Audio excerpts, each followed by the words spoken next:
Buenos días a todos. Mi nombre es Sergio Miranda y soy el responsable de blockchain en AT Sistemas, una consultora especializada en servicios de IT. Y primero que nada, me gustaría agradecer vuestra asistencia e interés en esta presentación que abarca dos tecnologías sumamente innovadoras que están plenamente destinadas a cambiar la manera en la que desarrollamos, por un lado, soluciones en el plano tecnológico y la manera en la que nos relacionamos con nuestros clientes en el plano de negocio. Lo pone allí, el disco duro de blockchain, IPFS. Ese sensacional protocolo ideado por nuestro querido colega Juan Benet, a quien desde aquí envío un fuerte abrazo. Juan, a través de esta presentación vamos a poder apreciar las similitudes y paralelismos que tienen estas dos tecnologías. Vamos a poder apreciar la simbiosis existente entre estas dos tecnologías.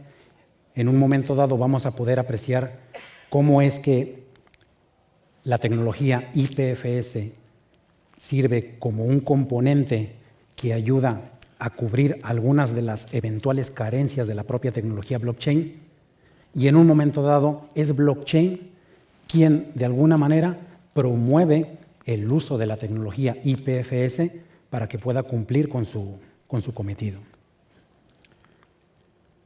Esta tecnología IPFS, el sistema de ficheros interplanetario, debe su curioso nombre a una aproximación considerada sobre el tema de cómo compartir ficheros y que tengan una disponibilidad inmediata o casi inmediata entre distintos planetas. Ya no hablamos entre distintas localizaciones, sino incluso de planetas.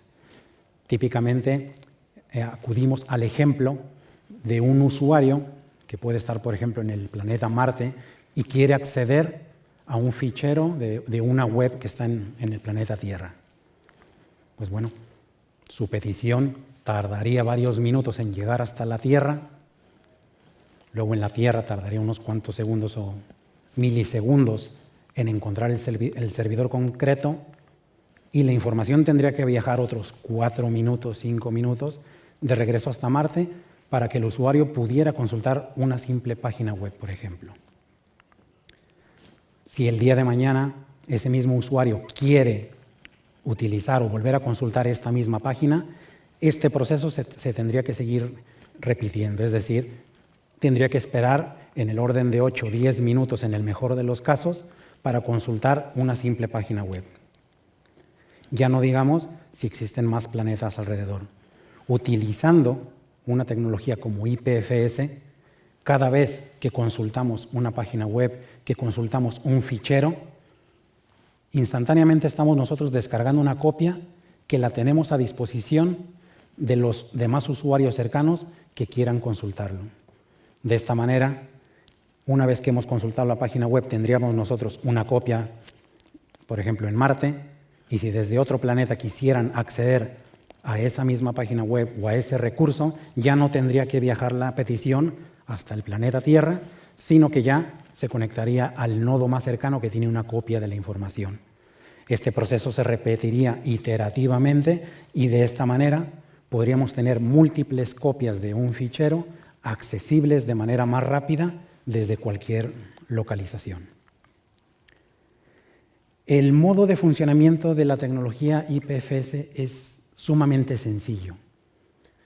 Todo comienza desde que un usuario tiene instalado su nodo en la red IPFS y se plantea la necesidad de compartir un fichero o de hacerlo disponible en la red. Es entonces cuando el usuario coge el fichero, con un simple comando lo expone a la red. Su nodo lo que hace es calcular con unos algoritmos criptográficos, genera un hash sobre el contenido del fichero y vuelca el documento en la red IPFS. Desde este momento, ese documento es accesible a través del hash que se generó en el paso anterior. Es decir, aquí los ficheros que compartimos en lugar de identificarlos por su ubicación física, los estamos identificando por su contenido, es decir, el hash que se ha calculado sobre el fichero. En el momento en que este usuario se plantea la necesidad de compartirlo con otro usuario, lo único que ha de hacer es compartir el hash de ese fichero. De esta manera, el usuario destino, simplemente con una instrucción básica, solicita a la red el hash de ese fichero y será la red quien se encargue de ubicar al nodo más cercano que le pueda servir esa información. Me gustaría mencionar que en AT Sistemas el contacto con este tipo de tecnologías innovadoras se debe grandemente al ecosistema que tenemos montado. Tenemos un ecosistema de distintas especialidades, arquitectura de soluciones, DevOps, etcétera, Big Data, Business Intelligence, etcétera. Y gracias al esquema que tenemos montado, tenemos la facilidad de que cualquiera de nuestros profesionales puede ir creciendo profesionalmente y relacionándose con distintas tecnologías. Es por ello que nosotros hemos podido crear lo que es nuestra unidad de especialización en tecnologías descentralizadas. Esta unidad se ha creado a base de la disponibilidad de grandes profesionales que en sus áreas concretas fueron evolucionando y madurando y han encontrado nuevas necesidades, y es por ello que han podido aportarnos ideas para poder identificar nuevas tecnologías sobre las cuales trabajar. Somos una compañía grande, ya rondamos casi los 1.300 profesionales que formamos la compañía y continuamos con un crecimiento imparable. En todo momento estamos contratando gente y pues bueno, mi invitación sería a que os acerquéis a nuestro stand, porque estoy seguro que encontraréis alguna oferta que pueda estar acorde con vuestras necesidades y vuestro perfil, ofreciendo, como he dicho, una gran oportunidad de crecimiento profesional. Otro plano importante que tenemos es nuestra relación con la tecnología y la divulgación tecnológica. Típicamente participamos en muchísimos eventos, organizamos muchos eventos como lo que es el DevOps Spain, algunos meetups tecnológicos, nos asociamos con organizaciones que promueven la adopción de tecnologías punteras, como es, por ejemplo, la asociación, el consorcio Alastria, del cual somos socios fundadores. Tenemos un blog tecnológico, en Mi Local Funciona, que también recomiendo consultar. Podéis consultar todas las inquietudes que nuestros profesionales exponen allí, con todas las tecnologías que típicamente investigan, encuentran tips y los comparten a toda la comunidad tecnológica. Y cómo no, organizamos también nuestro evento Blockchain Spain, el cual tiene un carácter plenamente divulgativo.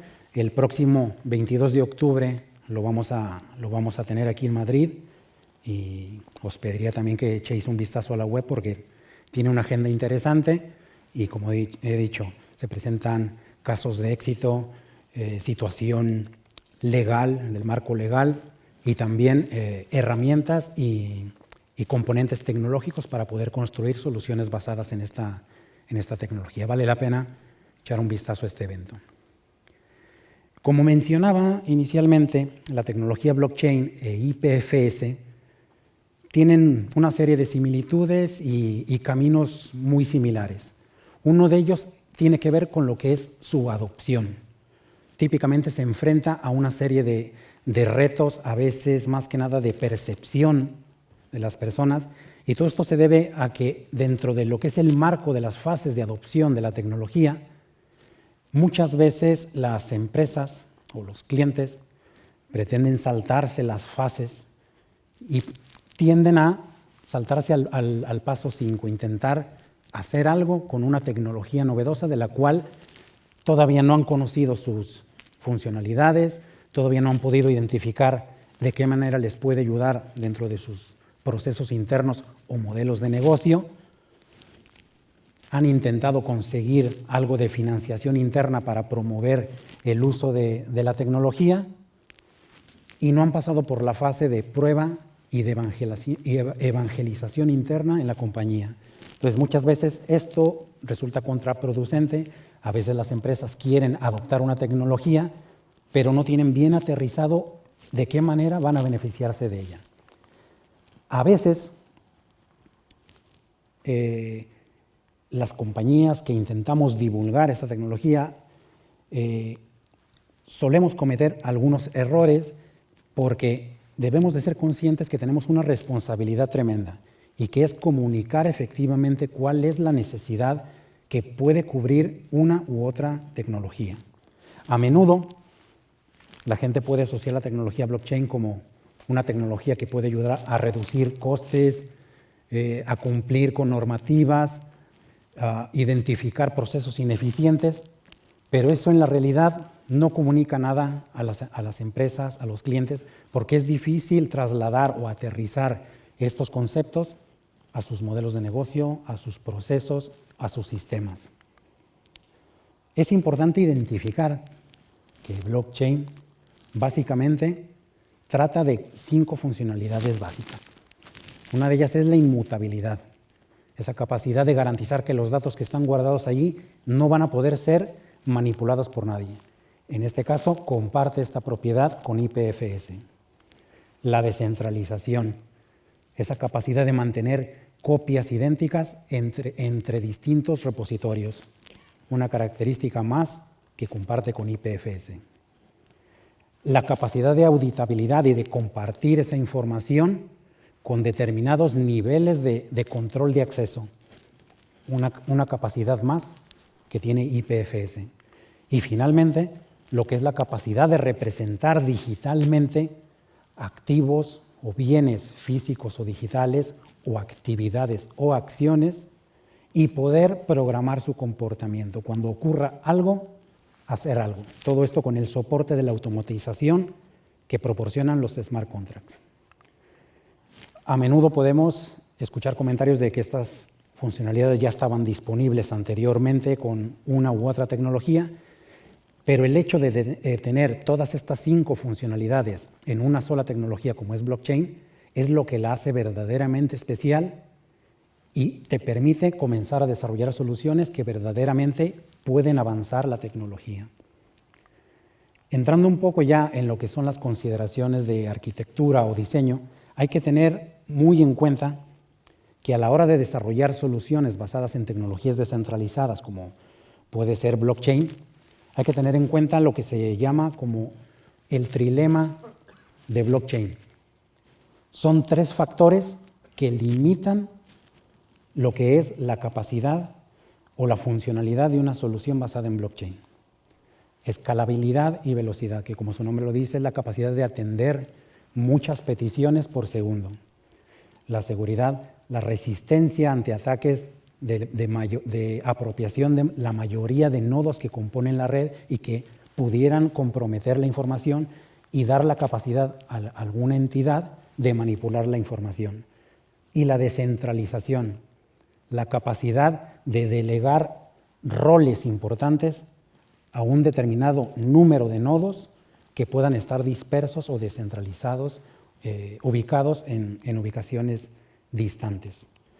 El trilema básicamente lo que nos dicta es que típicamente podemos optar por cumplir grandemente 2 de estos factores y el tercer factor relajarlo un poco. Es por ello que en las redes públicas como Bitcoin o Ethereum podemos tener gran nivel de seguridad. Hay muchísimos nodos repartidos por todo el mundo, lo cual da consistencia y seguridad a la red. Podemos, de alguna manera, descentralizar el rol de importancia, como pueden ser los nodos validadores alrededor de todo el mundo. Sin embargo, a la hora de obtener respuesta, a la hora de enviar una transacción, típicamente tenemos que esperar varios segundos o minutos. Y así sucesivamente podemos jugar con estos factores. Solamente 2 podemos conseguir grandemente y el tercero lo tendremos que relajar un poco. ¿Cuándo empezamos a ver dónde se empiezan a unir los dos mundos de blockchain e IPFS? Recordemos que la característica o la funcionalidad más esencial de blockchain es la capacidad de guardar un histórico de las transacciones que se ejecutan sobre la red. Típicamente lo representamos como una serie de bloques que están enlazados por los hashes que representan la transacción anterior. Típicamente podemos verlos representados como estos cuadros en los cuales, además de estar enlazados, podemos guardar una pequeña cantidad de información. ¿Cómo es que comienza el funcionamiento? Pues básicamente cuando hay una necesidad de modificar el estado de la red blockchain, hacer una transacción, si estamos hablando de una red que gestiona una criptomoneda, traspasar saldo de una cuenta a otra, se suscita una necesidad de realizar una operación, típicamente a través de una interfaz de usuario, tal vez una aplicación móvil.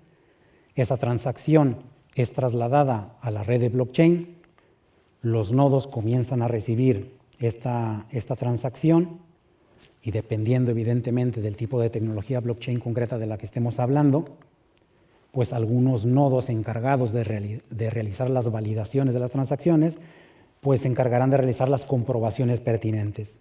Una vez que estas comprobaciones están realizadas, se genera un nuevo bloque, el cual es añadido al histórico que teníamos de la red. Esto funciona bien para determinados casos de uso. Podemos ver que el campo en el cual podemos guardar el tema del saldo de la criptomoneda, podemos realizar cualquier tipo de anotación. En este caso podríamos anotar el hash que representa un fichero en la red IPFS, por ejemplo. Típicamente ese es el uso que se da cuando se unen los mundos de blockchain e IPFS. Pero hay que tener en cuenta que este funcionamiento atiende a determinados casos de uso.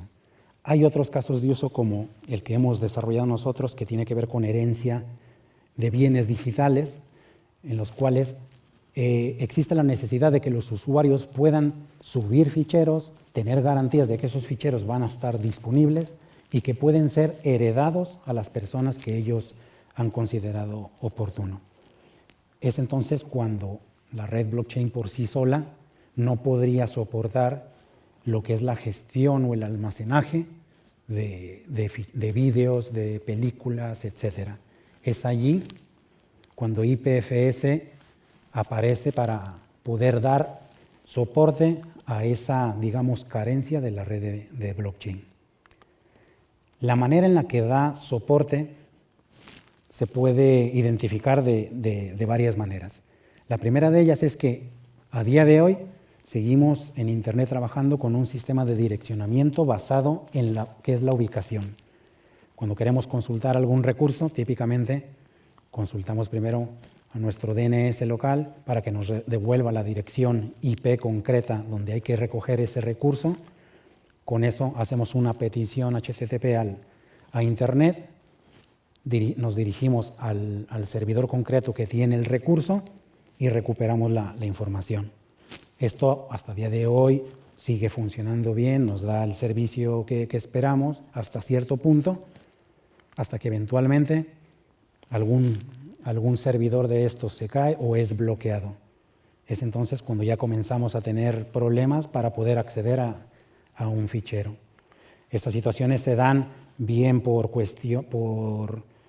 se han infringido situaciones legales, marcos legales vigentes en distintos países o simplemente determinaciones dictadas por determinados organismos o gobiernos, como ha ocurrido, por ejemplo, hace unos cuantos años en Turquía, en que se bloqueó el acceso a Wikipedia, porque se consideraba, digamos, un riesgo nacional acceder a esa información. Luego, digamos, Wikipedia respondió haciendo una publicación, digamos, reducida, no actualizable de Wikipedia con IPFS y de alguna manera solventó ese problema. Entonces decíamos que IPFS soluciona estas carencias de la falta de disponibilidad o garantías de que los ficheros van a estar disponibles siempre, funcionando con un direccionamiento basado en contenido. Como habíamos dicho anteriormente, los ficheros cuando se suben se genera un hash y ese hash es lo que nosotros mandamos a la red. Dame el contenido que tenga este hash. Entonces, de esta manera, desde nuestro ordenador origen, lo único que tenemos que hacer es acceder a una red IPFS. Esa red IPFS está compuesta por distintos nodos que tendrán distintos ficheros. Entonces nosotros solicitamos un fichero concreto y seguramente alguno de estos nodos que componen la red tendrá una copia de ese fichero. De esta manera podemos recuperar el fichero y en ese momento nosotros tendremos también una copia de ese fichero y la tendremos disponible para los demás nodos. Nuevamente, pasando a lo que son cuestiones que hay que tener en cuenta a la hora de diseñar la arquitectura implementando IPFS, hay que tener en cuenta que la manera en la que organiza la información IPFS tiene unas particularidades, que tiene que ver con el límite del tamaño de los objetos que se guardan, que está enmarcado en los 256 KB. Eso es el tamaño de objeto que se puede guardar. No obstante, esto no es una limitante para guardar ficheros más grandes.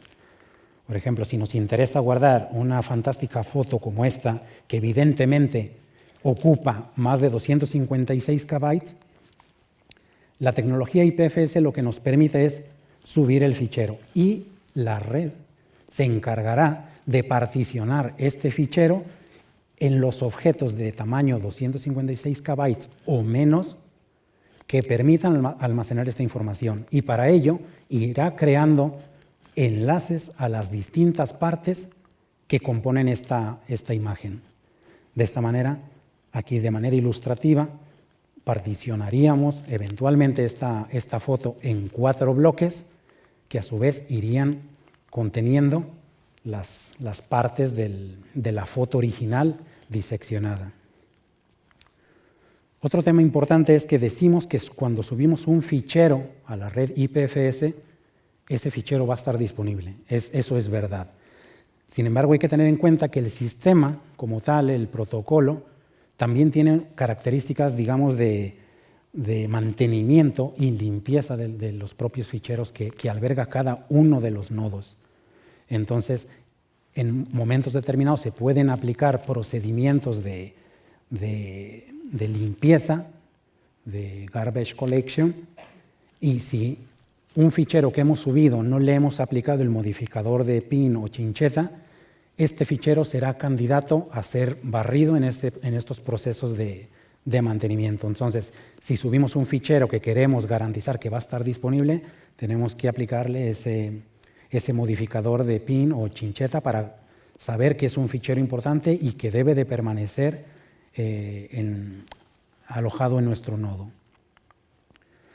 Otro tema muy importante es que también IPFS proporciona la capacidad de ofrecer versionado de ficheros, al estilo por ejemplo, de un GitHub. De esta manera podemos subir un fichero, ese fichero va a estar representado con un commit y estará apuntando a la ubicación física de ese fichero.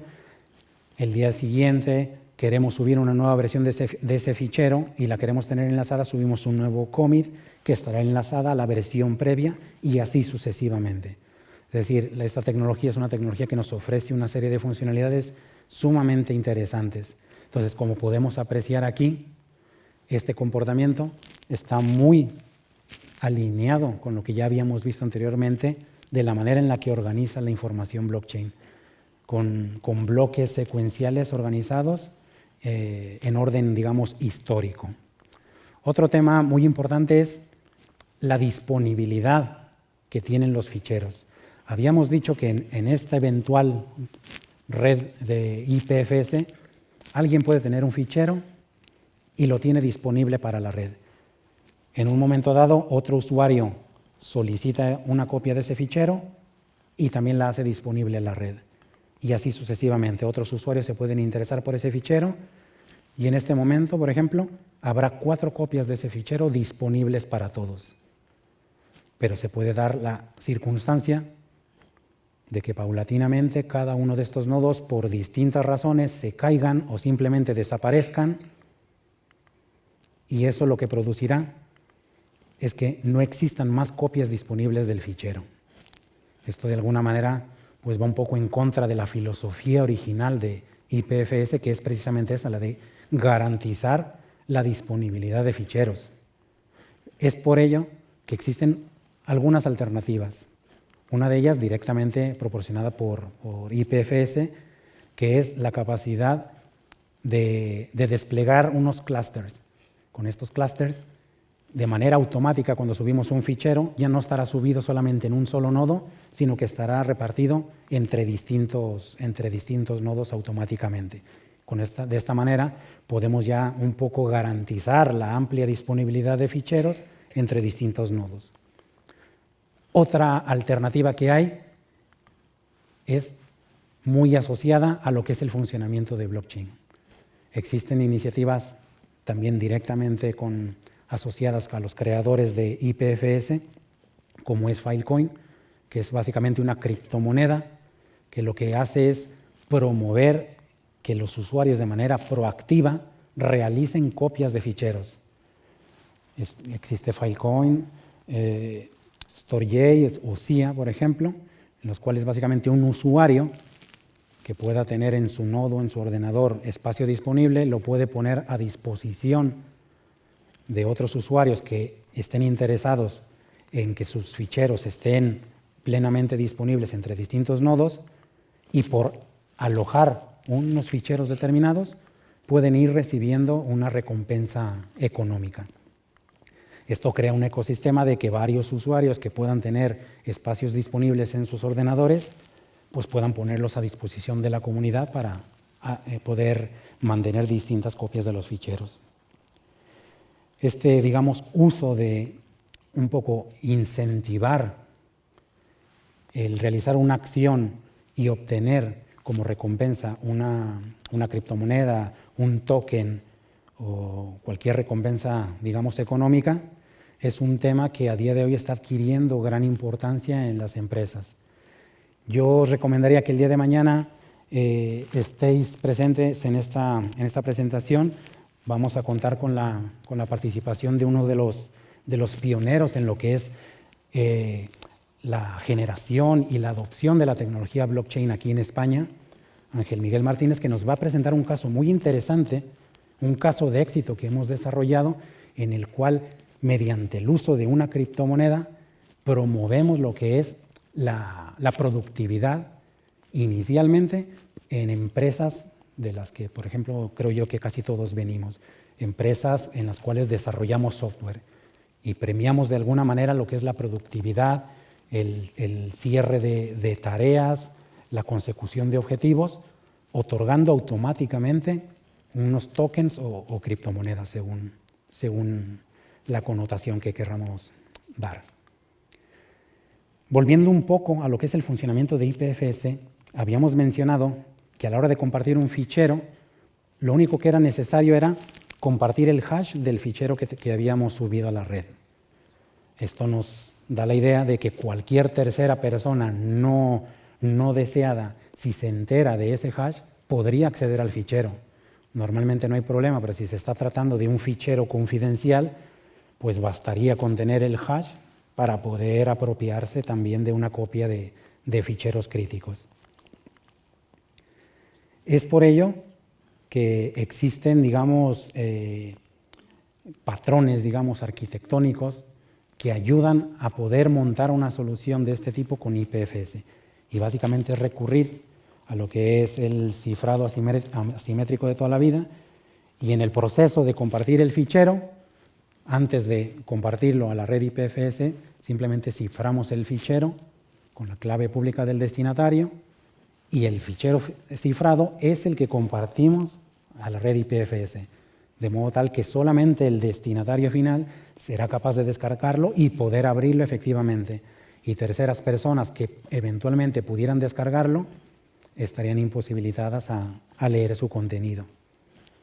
Un tema muy importante en cuanto a las componentes o herramientas proporcionadas por IPFS es la interfaz de administración.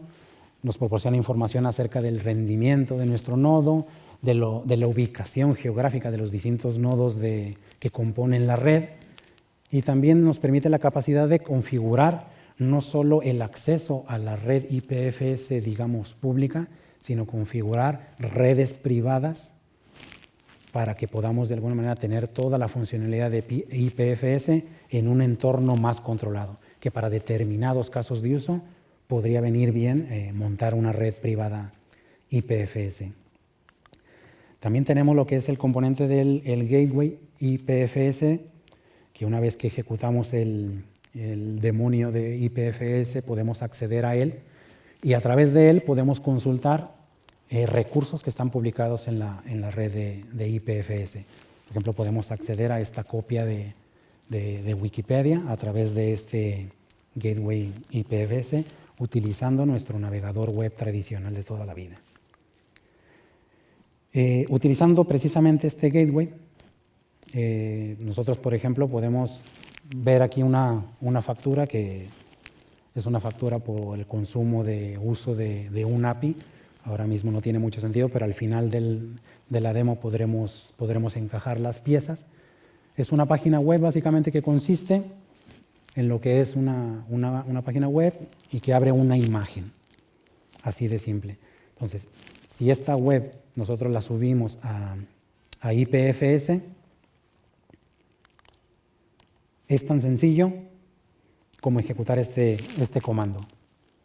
Agregamos de manera recursiva la carpeta en la cual están ubicados estos ficheros, obtenemos la notificación de que los ficheros han sido subidos, obtenemos por allí el hash de lo que es la carpeta contenedora.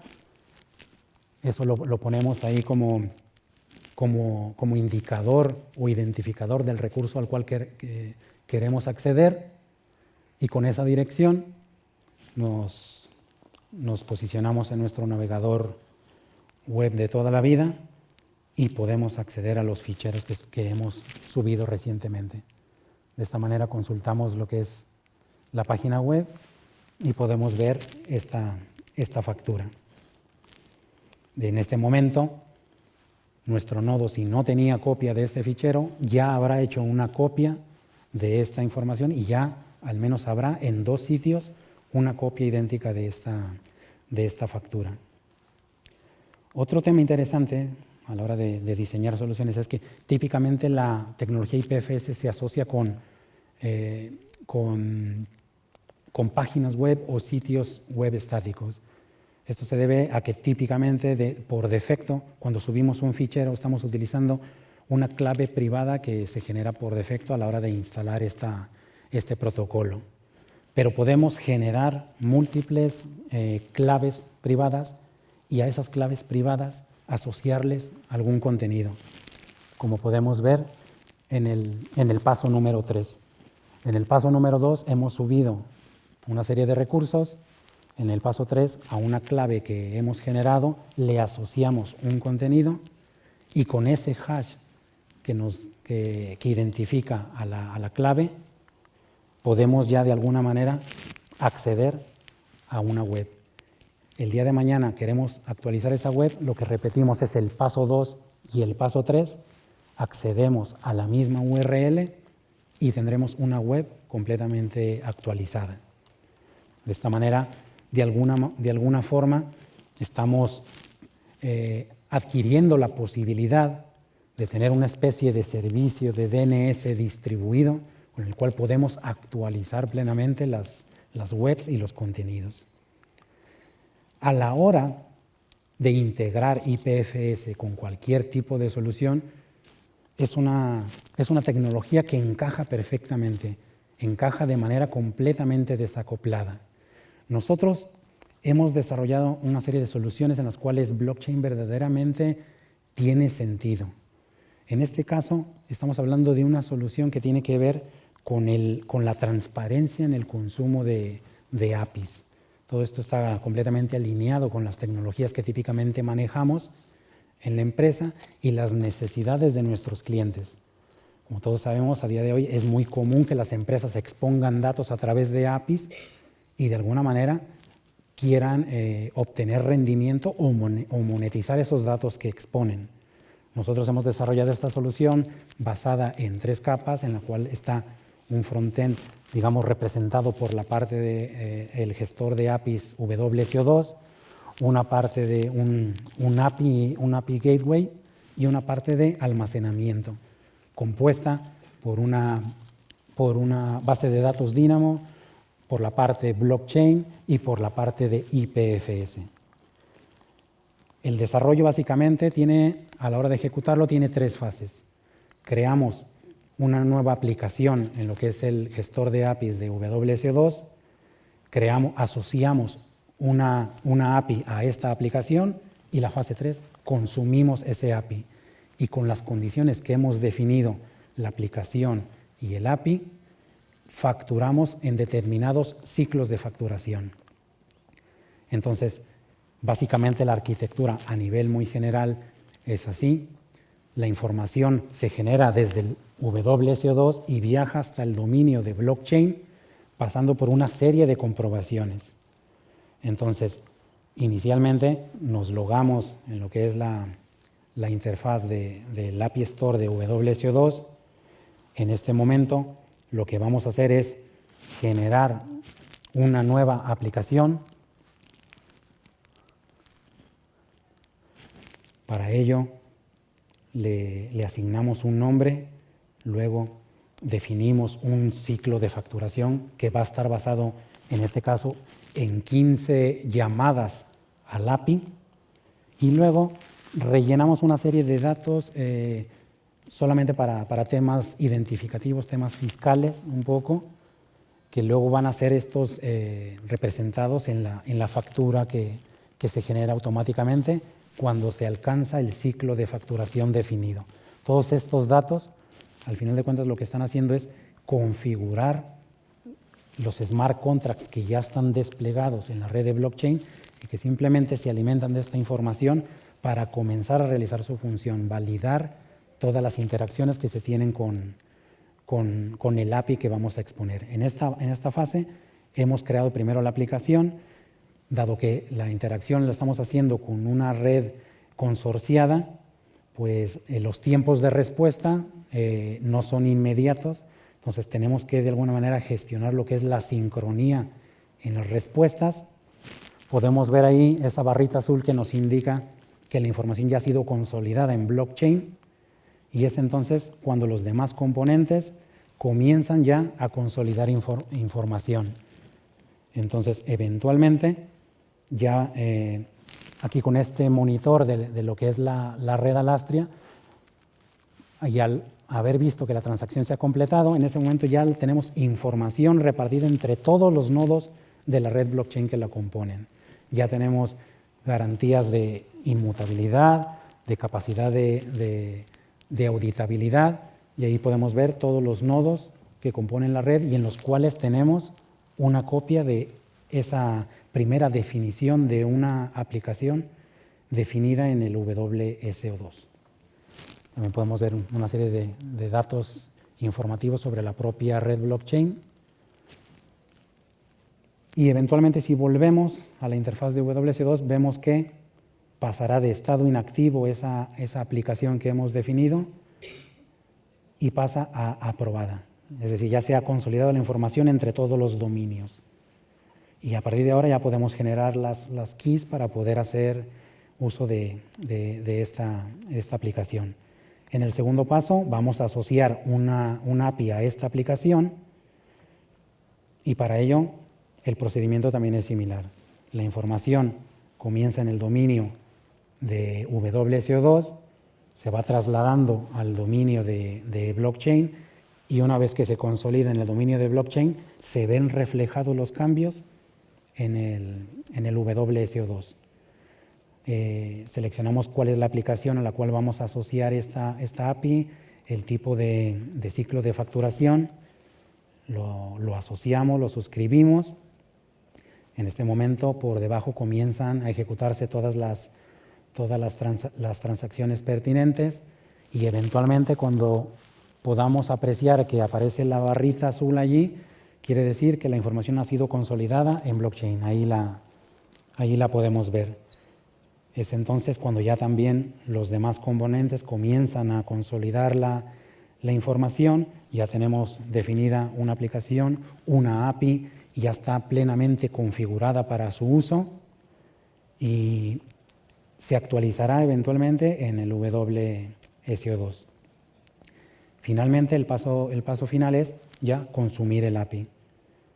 Aquí el funcionamiento es a la inversa. Aquí primero se consolida la información en el WSO2 y una vez que se consolida la información, en blockchain se realizan todas las comprobaciones pertinentes, cuántas invocaciones al API se han realizado, cuánto ha de facturarse y qué facturas hay que generar.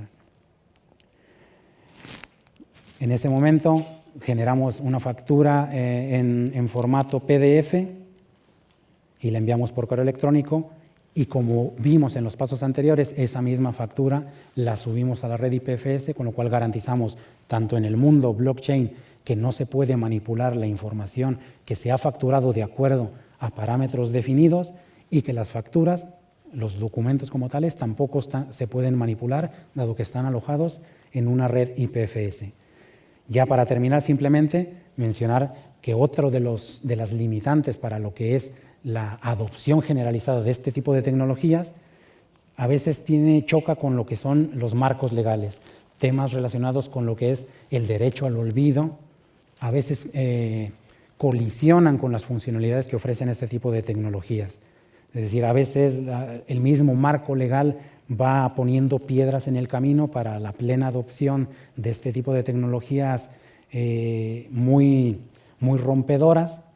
Y pues, en ese sentido, a mí típicamente me gusta acabar con un proverbio chino que simplemente dice que cuando los vientos del cambio comienzan a soplar, algunos se empeñan en construir muros, montañas o lo que sea para impedir el avance, mientras otros lo que hacen es construir molinos de viento.